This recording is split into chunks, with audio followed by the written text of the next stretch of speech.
24তম রাজ্য সম্মেলন হতে চলেছে আগামী 29, 30, 31 জানুয়ারি এই মাসের শেষ 3 দিন।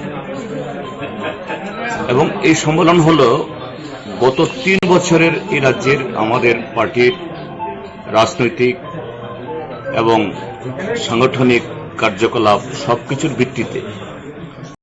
তো এই রাজ্য সম্মেলনের আগে গত 3 বছরের রাজনৈতিক পরিস্থিতির মূল্যায়ন এবং আমাদের সাংগঠনিক কার্যকলাপের হিসাব নিকাশ এই সম্মেলন আলোচনা হবে। তার জন্য একটা খসড়া প্রতিবেদন তৈরি করা হয়েছে।